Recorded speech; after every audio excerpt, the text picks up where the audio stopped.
Welcome to the OnPar Podcast. I'm your host, Drew D'Alberto. We have, as always, Mr. Sean Kicker, the coach. How you doing, Drew? How you doing, everybody?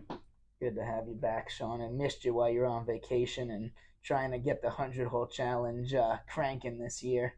Well, you've done a great job. We're probably going to break $30,000 by the end of the week. Even better. We've got, over 200 donors at this point in time, and we've recruited Adios to be part of the event this year. So we're moving along. It's big time. Yeah. Adios might raise 100 by themselves if they do it right. We shall see.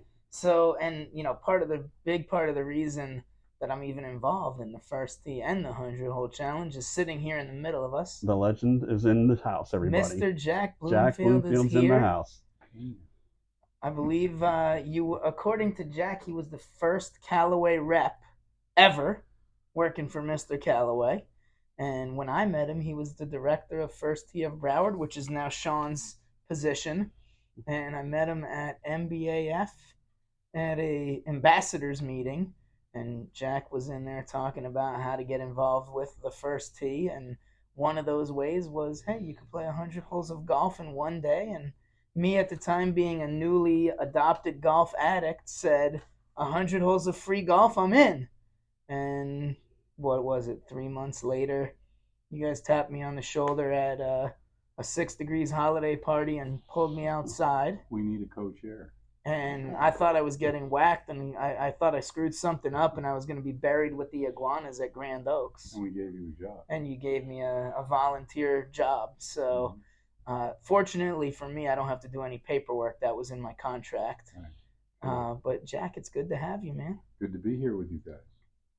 So, Pleasure. Tell us, we'll start with the 100-hole challenge because that was how we kind of, got together and started doing some really, really, really good things that you had already started. So how did you started the 100-hole challenge? I think it's about 7 or 8 years ago now. Yeah, tell us about that. Ago, I was at a national meeting for First Tee in Dallas, and I met a guy who said the biggest part of their fundraising in their chapter is a marathon golf. And I said, explain that to me. And after he told me, he said he would sit down with me if I wanted to learn more. And we spent an hour with his laptop open at a break. And he showed me everything that he did. And I said, wow, maybe we could do that. First one we did at Weston Hills, there were 5 players, and we raised $9,000. Okay. Hey, you got to start somewhere. Good day at the office. Yeah. Well, you know what? In a lot of golf tournaments, charity golf tournaments, their first year, they tell you, look, if you break even, you had a great year. So this is not a golf tournament, right? No, this is due to the Weston being gracious enough to donate the course, so you don't have to pay for the course. They donate the carts, and they close the golf course. It's closed on Mondays. So we have free reign to just keep going and going and going. And that day, the back 9 was closed. It was underwater. We had to play the front 9 like 10 times. Wow. Just, like bees, just keep going around and around. So we got it in now. And then second year comes around. You did it again. Second year, just added some players, maybe 10 to 12 players. I think it was like 18,000. We doubled it. And it just kept going on from there. And our best year was 2 years ago with 66 players, over 900 donors. We raised $102,000. That was a wild year. Amazing. I mean, we recruited a lot more golfers that year. A lot of that had to do with your hard work. I just have a big mouth. That's it. That's what you said is like just be a mouthpiece for the charity. That was your big thing for the ambassadors group. Absolutely. Just be a mouthpiece for the charity. Yeah. So, Sean and I are doing a few different things this year, and like you said, we got Adios as a country club to now rally around, and that place is support. That is huge. It's an expensive place to join. It's an expensive place to stay a member. So hopefully they'll open up their wallets for the pros there, and they'll be raising money. And Sean, why don't you kind of talk about a little bit of the differences that we're doing, because I don't think Jack even knows about some of the things we're doing differently this year. Well, yeah, thanks, Drew. The biggest difference was the post-COVID wave of golfers that have overrun golf courses. It used to be a lot easier to get a golf course to give up one day on a Monday in the middle of the summer. But what we found is that the golf courses are so busy now that even a course like Lago Mar is only closed every other Monday now. So they didn't open up the golf course to us. And then there's all kinds of renovations going on. Weston Hills, the last 2 years, they've renovated one golf course and reopened, and then they're renovating another golf course. And with a full membership, they can't give us. And Parkland's been another closed. one. Yep. And so it's become more challenging in a county that golf has dramatically shrunken over the last 10 years to get a golf course to donate. With that being said, we have Hollybrook is going to be our traditional 100-hole challenge for the diehards that like to go out and play golf all day long and enjoy the full experience of that. In August. It's the hottest month of the year in South Florida. That's the kickoff event. That's going to be I have that question many times saying, why do you guys do this in August? And the real truth is that's when the course will say yes. But I would just say we pick August because it's not that hot. That's right. That's right. Yeah. So, go ahead, Sean. Slightly less hot than Mercury. Yes. But what I love about Hollybrook, number one, is their championship course. The greens are as good as any private country club. Right. But they also have an 18-hole par 3 course that is fun. So for those of us that like to play in this thing but don't necessarily want to play 100 holes on a championship course, what I did last year, and Drew and I did, is we'd play 18 holes on the championship course, 18 on the par 3, 18 on the championship course. So we've got it so that you could play, if you want to play all 100 holes on the par 3 course, go for it. If you want to play all 100 holes on the championship course, go for it. And if you want to be a combination of both, great. And then we've also done that Friday of the same week is the VIP event, and it's a modified 100-hole challenge. It's more like a golf marathon, where we're going to run 2 waves on the Reese Jones par 3 course, 2-person teams, alternate shot. You have 4.5 hours to play as much golf as you can get in. And then we're having a lunch on the patio, sit-down lunch, just like we do for the par 3 corporate challenge. And then there's an afternoon wave that comes to lunch, and there's a 130 shotgun, and they play till 6 p.m. And they have 4.5 hours to get as much golf in as they can. And then new this year also is, and I love this one, I'm a big fan of this, the Indoor Simulator Challenge at Lauderdale Links. And the thing that I say, look, where else can you play? Pebble Beach, Pinehurst, Torrey Pines, St. Andrews, all in the same day, and it's on air conditioning? Are you kidding me? Sign me up for that one, Coach. And you know what? The people that have complained, like, I'm not going to play this. You're insane, Drew, for going out there and playing 100 holes in August. You're crazy, which is fine. I am crazy, so that's okay. I accept that and I acknowledge it. But they have a solution now. We have something, I think, for everyone. And it appears to be working, so we're happy about it. But it all started right here with a dream and a mission. And I just try to keep up in his wake. That's all I do. That's all we have to do. So, Jack, I appreciate you kind of starting off by talking about the 100-hole challenge. But the real reason we wanted you on the podcast is because we know you have an endless amount of stories in the game of golf and how it relates to business. And that's the whole premise of the OnPar Podcast. So I don't even really have to ask you any questions. Just tell us a story. 50-year career in golf. Only 50. They did an article about him. And counting. He's not done yet. So just give us a story, any story. Would start with the 50 years of in the golf business. Started at age 15, and I give that 50-year credit to my best friend in high school, who I was working at Baskin-Robbins. I didn't last long because I gave away more cones than I charged people for, because friends just came in droves. You're out of the statute of limitations. It's fine. But he said, man, I went caddying on Sunday, and he says, I made $90 cash. Wow. And I had never been on a golf course, to my knowledge. And I said, $90 cash, I got to work 3 weeks. I make $90 at $1.35 an hour, plus they take taxes out. So he introduced me to the Caddy Master, and I started playing golf. And it didn't take long to fall in love with the game, playing the Caddy tournament. Started learning how to shoot 110, and keeping score and stuff. And that led to getting a job in the bag room at age 19. And age 20, I got good enough to turn pro. I went into the apprentice program. That was a 5-year joint of a dream of maybe I could play golf for a living. I got pretty good. But then I realized a few years later when my wife was pregnant with baby number one, I think she had told me one day, she said, maybe you should go get a job because your golf game is not putting food on the table. My assistant pro salary was not huge. But I'd go to Arizona in the winter, play and practice, all day and all night. We'd practice under the lights, and I got pretty good. But pretty good in golf is not near good enough to play for a living. Yeah. So many of us turn to the other side and become teaching pros or club pros.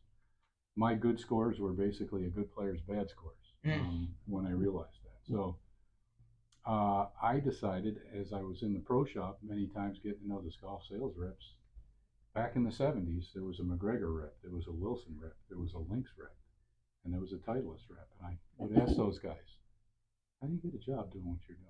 Because I started to think, maybe I don't want to be a club pro if I can't be playing. And I knew I was not good enough to play at that age. Baby came along, and one thing led to the next, an interview here, an interview there. I ended up picking a few lines up and becoming a golf sales rep. I knew nothing about sales. I knew nothing about covering the territory. They gave me the Met section of New York, which is, I don't think there's a better section in the country. No.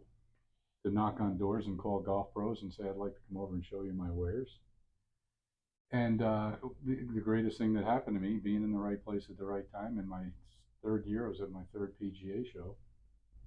And I went by a booth that was called Callaway Hickory Stick, 1982, and I'm looking at these wedges and putters, and I'm, oh man, those are beautiful golf clubs. So I went and introduced myself to, happened to be Ely Callaway, and there were two guys in a 10-foot by 10-foot booth. Now, you guys have been to the PGA show. Oh, that's a little space. Yeah. That's a starting space. That's a little 10 foot by space, 10 yep. foot. And I went up, introduced myself. I said, do you guys have any sales reps? I was an independent rep, and I basically could pick up new lines if I wanted to. And I thought, man, they were beautiful wedges and putters. You could play with them, but they were also great tournament prizes, kind of like in the background of Winners right Awards over here. Yeah. That, you could, a member guest, they might buy 36 wedges or putters and put their logo on it. And he said, we don't have any reps on the road. We have 4 guys on the phone selling on consignment in a little call center in Palm Springs. Wow. And he said, what territory are you in? And I said, I'm in the Met section of New York. He says, you call on Weburn Country Club? I said, yes, I do. Roy Pace, he's a good customer. He goes, next time you're in the locker room, look on the wall, men's locker room, you'll see my name from 1960 to 1966 as the club champ. He was that good of a player too. No huh? kidding. Yeah, I didn't realize that. He was scratch. Wow. I'm glad that you brought that up. So they said they were thinking about bringing on a couple reps in certain parts. He says, you're in the right territory. And I didn't tell Janice, but 2 days later she called me and she said, you just got like 6 humongous cartons from Callaway Hickory Stick. What's that? And I said, it's a new company I'm going to be representing. And so I was the first official sales rep with samples on the road with Wow. Callaway Golf. That's historic in itself. When I left in 2002, they had hit $1 billion in sales. They had gone public on the stock market in 93. They had purchased the Odyssey Putter Company in 97. And it was rolling. I mean, and then they moved me down here to Florida. That's where I got to meet 2 fine gentlemen as you. Oh, this And, guy's thank kissing you, our Jack. butts now. Look at this. Well, I was going to say He two- really wants us I to was gonna raise more say money this 2 year. knuckleheads. So that was an amazing timing for me. It was, financially it was phenomenal. Mr. Callaway really took care of the sales reps. And there was a good core of, 30, 40 guys in the company for many years. And so I was fortunate to be involved at that time. So, did you get to play a little golf along the way at some point then? Because, That's one of the perks. they Yeah. tell you, like, if you don't want to play much golf, you got to stay in the golf business. But that's not not that true end. if you're the sales side, right? Well, our sales meetings were in Hawaii. They were in Lake Tahoe. They were in Bermuda, places like that. And then, if you're the Callaway rep and you're going to a wedding in California, you call the guy who covers San Francisco and, the coast there and say, listen, I'm coming out. My son, could you hook us up? Let me get back to you. And we played 3 rounds, one at Pebble. One, that was $125. That was a pro rate at that time. Spyglass, which was free. And Olympic Club, which was free. Oh, wow. Olympic Club is where they play the U.S. Open a few times, the Ryder Cup. Yeah, that was one of the perks. I was just putting together for this article I was writing for my top 25 golf courses that I've ever played. Right. And it starts with Shinnecock Hills. Yeah, I was going to ask that. Yeah. Long Island, and right after that is National Golf Links. Yeah.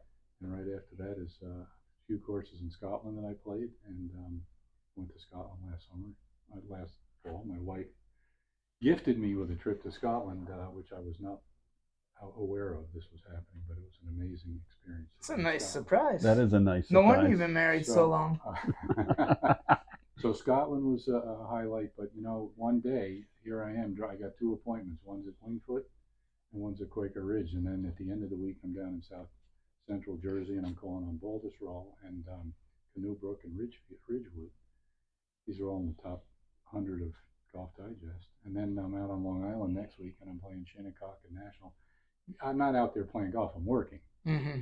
But about 3 o'clock, the sales reps that are working in the area would meet at one of the courses. The first time I ever played Shinnecock, you like stories? I'll keep it brief, but I'm showing my wares. I've heard this one. I like this one, though. I'm showing my wares to the pro and his wife. They're in my van, my showroom van, and they're ordering shirts for the next year and all the stuff they're ordering from me.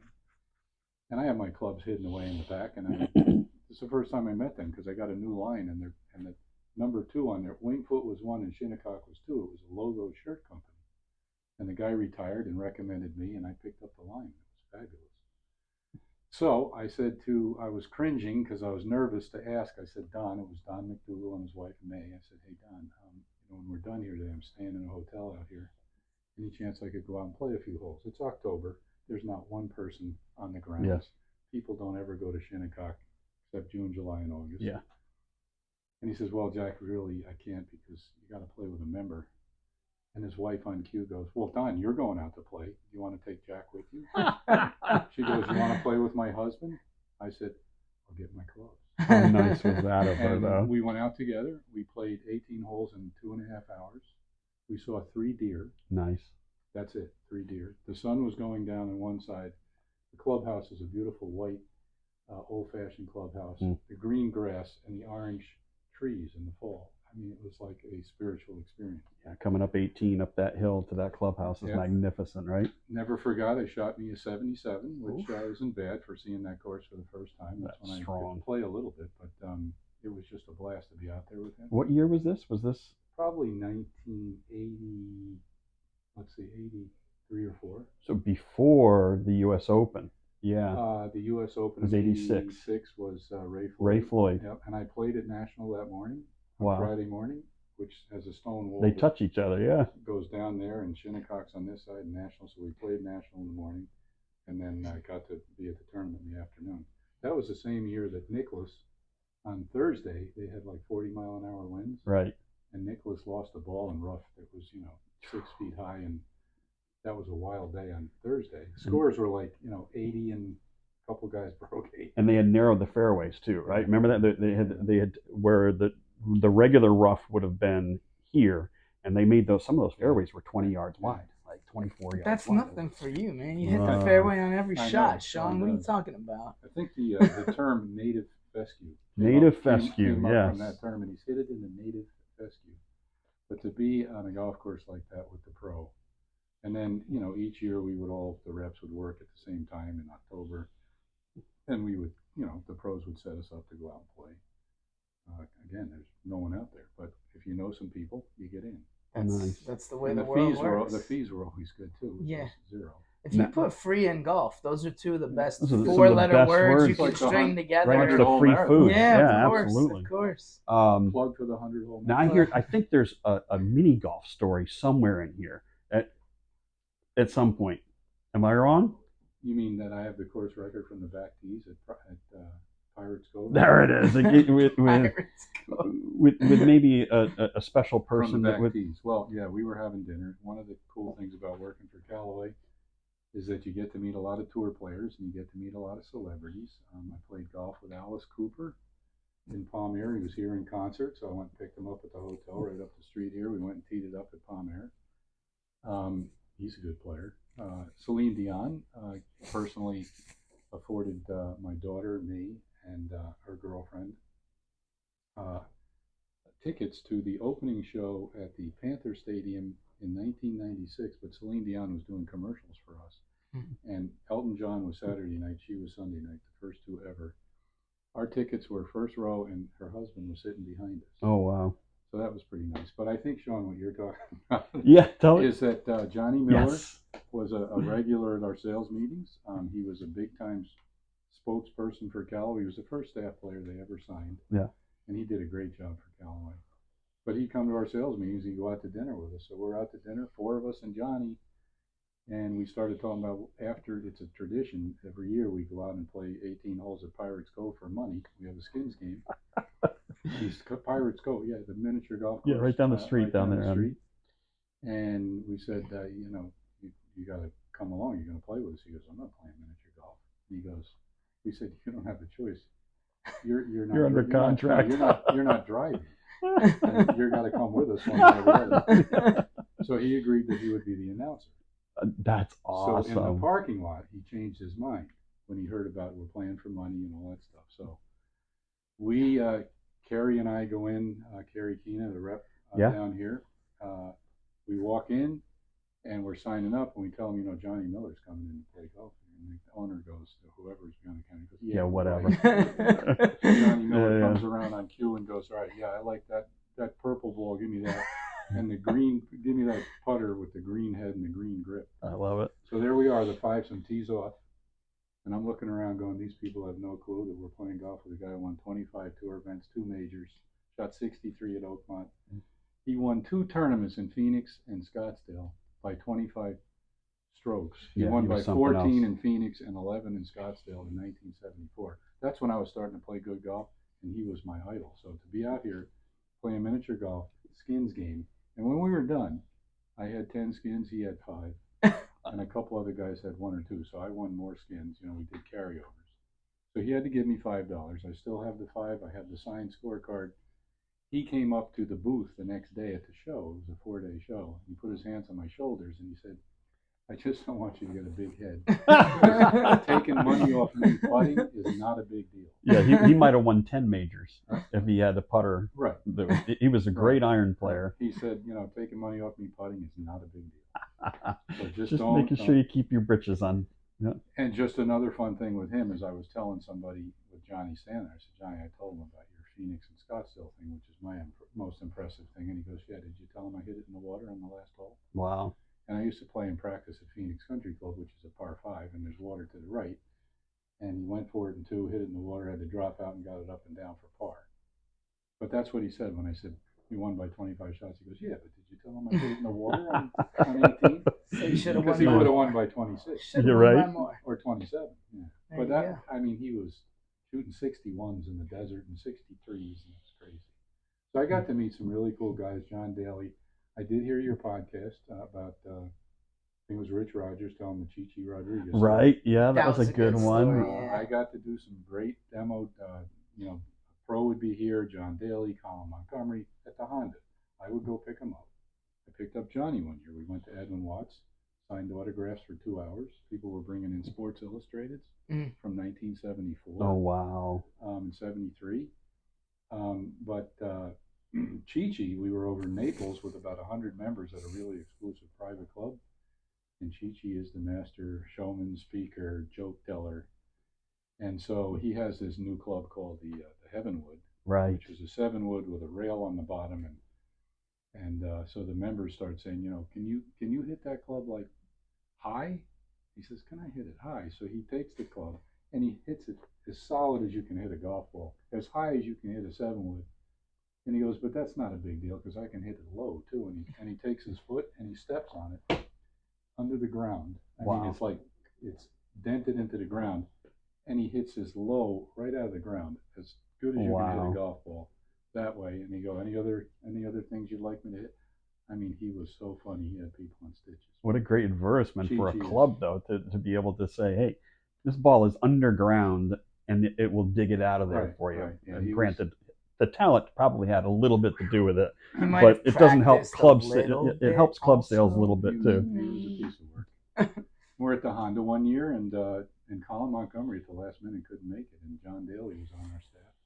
And Mr. Callaway called his agent and said, "You need to bail us out because there's 400 or 500 people waiting at Palm Air." We had bleachers set up and all kinds of stuff. Really? And his agent talked to John, and John came over to Palm Air and filled in for him, and it was kind of cool being on the range. Me and him, I had the microphone. I'm handing him clubs. I'm asking the crowd, what would you like to see now? And he's hitting like 5 irons, these high things that with a little tiny fade that drops off to the right like that. Incredible.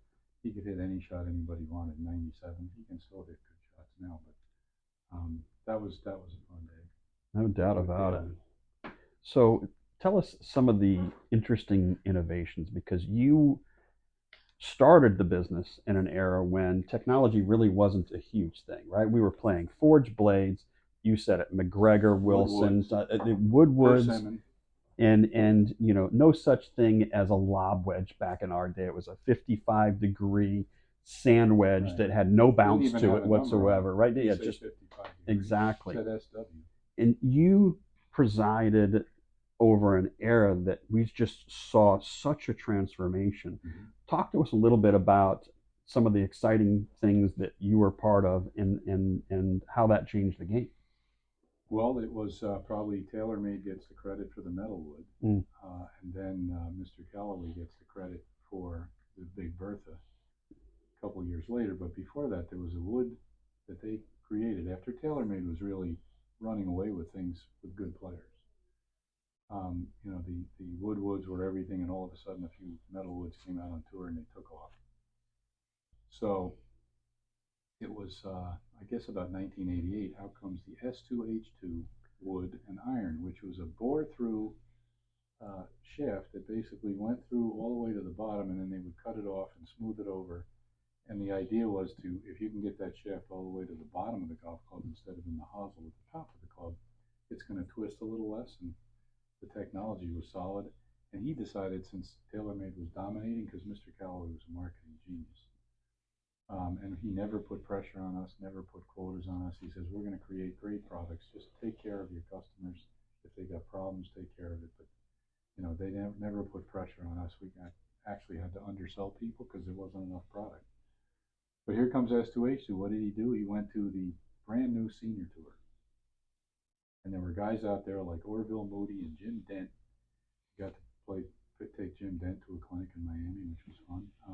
And Orville Moody, the Alf's Golf Shop. Both big guys. Like those Alf? are, yeah, sure. Alfie's down in Miami. Yeah, Orville won the Masters one year.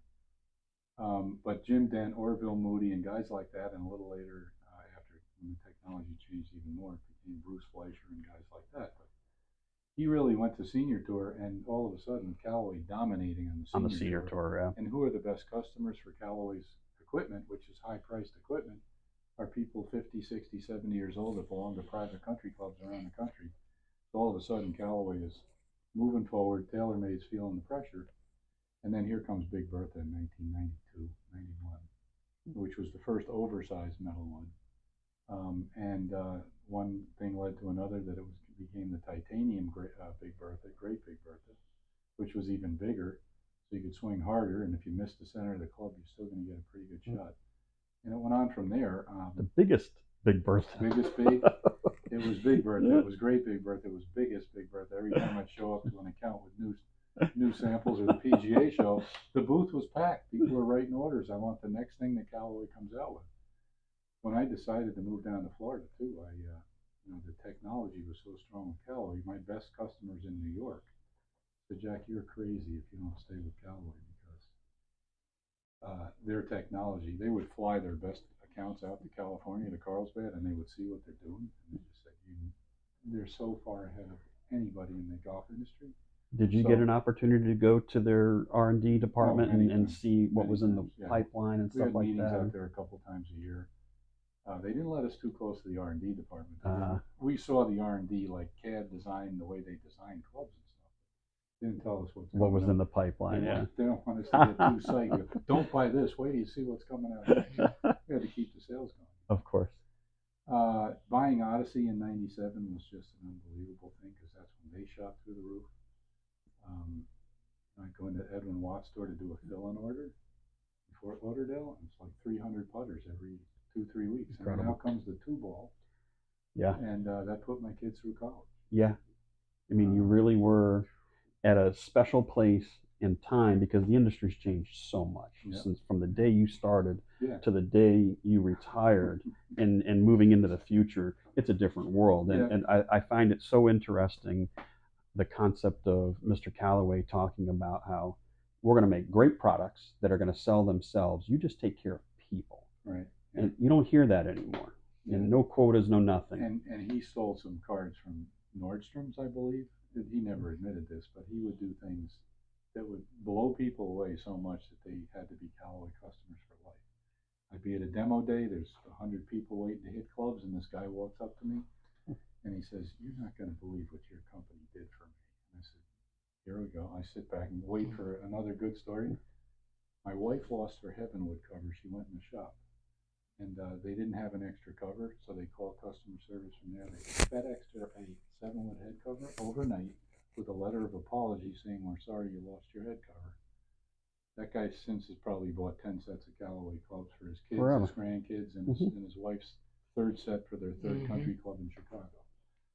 I mean, that's the stuff that they would do. Nordstrom's, I understand, you could bring back tires even if you didn't buy them there.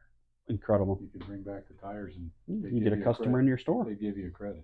Different way of thinking.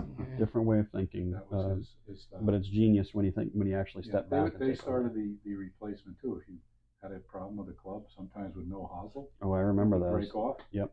Overnight FedEx. You knew it didn't break in a normal course of play just by where it was, but we would just box those things up and get the RA number and send them off to Callaway, and Callaway would ship them brand new, just like that, no questions asked. Sometimes that club head was in the water, yeah, right? Exactly. And they wouldn't say, "Well, wait a sec, we got to have the club head if we're going to replace this." No, we'll send you a new drive. Incredible. Yeah, you were in the biz. I was in the when you were selling clubs. I was in the pro shop with the customers on the ground floor. So did it, right? I know. Were you in Massachusetts? I was in Massachusetts. Was Tim Miller your sales rep? I don't recall. Okay. I don't recall because that was one of the guys that covered the Massachusetts area was in training with me. I was Western Mass in the Berkshires, out in the mountains, which is actually not New England section. Sure. He was New England. It's northeastern New York section, and I was there for 3 years. Andy Heidman. Yeah. I'm not. Well, Jack, give us another on-course memory. A great shot you hit, a great round you had, a great charity tournament you had an amazing time in. Give us. I know it's hard to select one story, but give us another Jack Bloomfield all-time great moment. Well, like I said, when I was a pro, I didn't scare anybody, but I had a lot of wild 9s and 9s. I was playing an assistants tournament, and I shot 46 on the front 9, which is par 37. I was 9 over. Of course, got to have a triple and a double in there somewhere. And on the back 9, there were 160 guys trying to qualify for the New York State Open. I beat 158 guys. I shot 34 on the back, and I had 8 4s and a 2 on my scorecard. Wow. Which was kind of cool when you see it on the scoreboard. Yes. All those. So that was and I missed the cut by 1 shot. Another time I was at Turnberry. That's why I could never play 72 holes, let alone 18 holes. Yeah. I was at Turnberry and just playing a fun round with a few friends back in the mid 80s, and I was 4 under after 6 holes, and I lifted on 7, 8, and 9. I should have shot 29. I could have shot 30, 29. Shot 32, and I shot 46 on the back. And I made a bogey on 10, a triple on 11, and a double on 12. So I went from 4 under to 2 over, and mentally I didn't handle it well. It's a heck of a the tale of two Jacks. About 32, heck of a fickle game. 32-46. How's that? And I don't think I did it like on purpose. Just a bogey here and then a triple because I hit it under a tree and I tried to play it. It wasn't like I was really hitting horrendously bad shots. And if you're 4 under on the front. But no, those were my 72s were when good players were shooting 66. Creeps up on you. Yeah. I have another great Jackism. Jack is a huge Masters fan. I mean, he could be one of them. And it's he has a high holy day at my house. Yes, it is. It's a national holiday, right. And so Jack's place is in Coral Springs, and he hits a traditional shot. Tell us about your tradition, unlike any other, at the Bloomfield residence in Coral Springs, Florida. Well, I live on a lake, and it combines and doubles as a driving range. Anybody that comes over to the house, I ask them if they'd like to hit a ceremonial ball. But during Masters Week, I haven't done this every year, but I do tape once in a while. I put the green jacket on, talk about being invited to be one of the 3 guys that's hitting the ceremonial ball, and that I couldn't make it this year, so I'm going to do one here. I'm kind of busy. I can't get to Augusta. So I would take my green jacket off. I would take a swing and hit it out into the lake and say, let the games begin. I just love that. I just Now, think now that's driving. such a great fan of and to go to that extent, I thought is just Well, I do have a it's real green priceless. jacket. Yes, you It do. comes from my days of being a sales rep and having an independent line. So I had a sport coat line that I would sell to country clubs. So I kept one of the green jackets. I have pictures of all my grandkids in the green jacket. I have pictures of all my dogs in the green jacket. My phone is pretty cool. And anybody wants to come over and don the green jacket, but during that weekend, there's nobody allowed to call on the phone. I asked my wife, if you want to take the credit card and go shopping, have at it. No conversations, and it's just basically, now, if somebody texts me, because I never record the Masters, because I'm afraid if I'm watching it at midnight on record, somebody's going to text me something. So we have to be careful with that. But I only accept text messages from a very few people, because they have to be really into the Masters. I've been there twice. I took my son for his 13th birthday, he's a pretty good golfer. What year was that? 1993, Bernard Langer, the winner. And then in 2016, when I turned 60, he slid me an envelope, and him and his mom, my wife, got together and said, I want to take Dad to the Masters. So my son, 23 years later, took me to the Masters. That's a cool Nice. story. So father-son stuff was big That's time. really, really cool. Do I have time for another story? About One Bernard? more, Bernard Langer? one more we story. knew man. this was going to be. Yeah, There's always going to be telling. one more story with Jack, so bring it, Jack. And then we have a special guest I want to get in here for 2 minutes. It was a year and a half ago, right after I had retired, but J.J. Selke from Coral Ridge called me, and he said, I got a call from Bernard Langer, and he'd like to donate a lot of clubs. He's moving to the first tee. Do you guys want those clubs? I said, absolutely. He says, can I give him your cell number? I said, nah, I don't want Bernard down. No, I'm just kidding. I said, sure. 2 weeks go by, my phone rings. It's a 561 with no identification. I'm thinking, could this be Bernard? I pick up the phone. It's Bernard. I'm laying in bed. I think I just got up from the net. And he said, hi, this is Bernard Langer, and JJ gave me your number, and you think you could have somebody come up and pick up? I'm moving. I've got a lot of clubs in my garage. So we get together. A good friend of mine has got a pickup. We go up there. I didn't realize it was going to be 700 golf clubs. We open the garage door, and there's like lines and bins and clubs he's never touched. The companies gave him, and putters that are 8 feet long that are not legal anymore. I guess they are if you hold them a certain way. Look like a PGA store in that Yeah, place. That's incredible. an insane amount of clubs. So we get all these 700 clubs loaded in the back of the truck. We do a little selfie, which is fun. And he said, I'll give you a couple of signed flags you can donate to First Tee for auctions or something. So we go in his office in the house, and now here we go. In his office is a couple of memorabilia things that are very special. So I said, Bernard, I told you I went to the 93 Masters. I think you were there, weren't you? He won. So he says, yeah, actually this driver, and he pulls it off the wall. He says, this is the last wooden driver that was ever used to win the Masters. Wow. So it was a driver he used in the 93 Masters, and the next year, 94, Olafable. Jose Maria and onward were metal drivers. Incredible. And that was really cool to be able to see that. I said, can you put this in the back of the pickup? Can you donate this? So I've had a couple fun things with him on a text message. He answers me back now. It's kind of fun because I was in Scotland last year, and I'm getting ready to tee off at Carnoustie, and there's this big, huge poster of Bernard. He won the 2010 Senior Open, not British Open. Got to be careful. Yeah. So I took a picture of it and I sent it to him, and I said, Bernard, I just want you to know. And I texted it at 9 o'clock in the morning in England. I mean, in Scotland. It was 3 o'clock in the morning here. That wasn't a good idea. So hopefully his phone wasn't right near his bed. But I said, we're here playing. I just want you to know that the scores you shot were so impressive. Nothing to worry about with our foursome that's out there. And he texted me back. We're on the 9th hole. Wow. He texted me back. He was up early. And he said, thanks for the message. Enjoy the golf course. That's wow. awesome. What a gentleman. Carnoustie was just amazing. We played in the rain and the cold, of course. But when I saw his poster in there, I thought, I'm going to text him. Didn't didn't think about the time change. No, You were just no. excited to send him a Only message. unless I it was like that. Janice. I don't like to. That's wake fair. up. That's fair.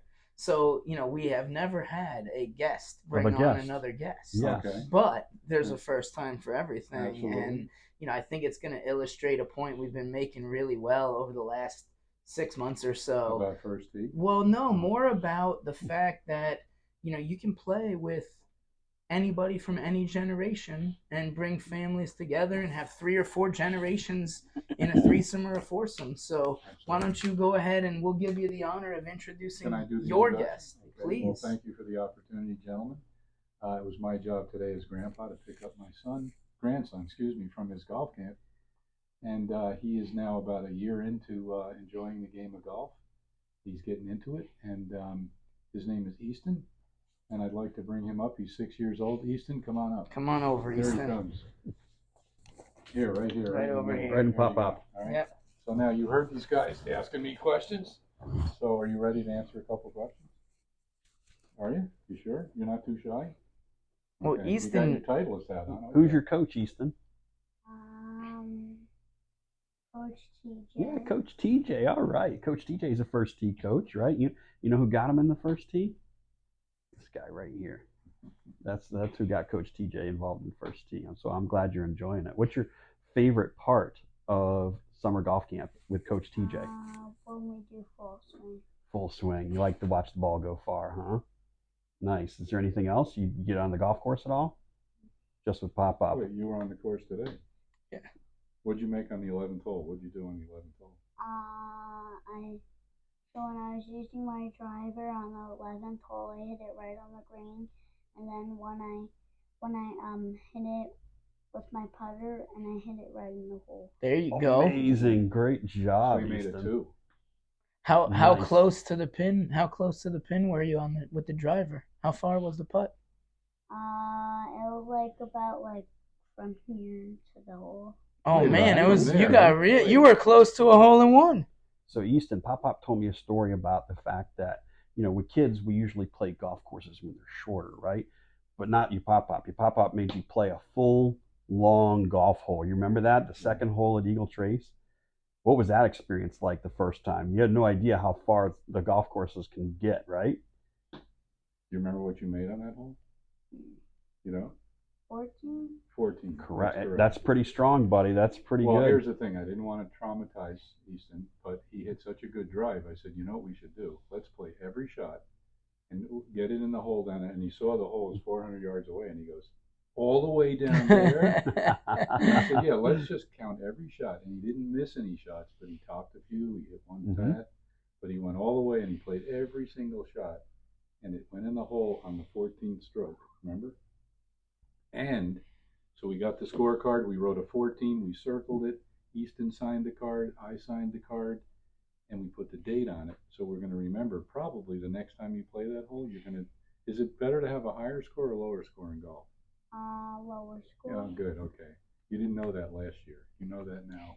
You know what I love about that story, Easton, is that someday you're going to play that hole again, and you're going to tell that story about how the first time I played this hole, I made a 14. And you're probably going to make at least a birdie in front of everybody. But that's a great story.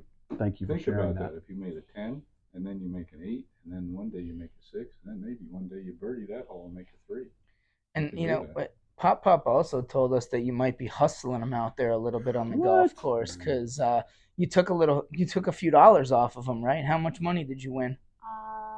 Probably $3. There you go. Hey, it's a start. Got to start It's somewhere. been more than that, Easton. You didn't. I you bet didn't it add is. correctly. I bet it is You get on the more. practice green, I just waved at Easton. If you can get from here in the hole in 3 shots, I'll give you $1. You should see him bear down. A whole different Focus. focus. So do you think you get better when there's money on the table?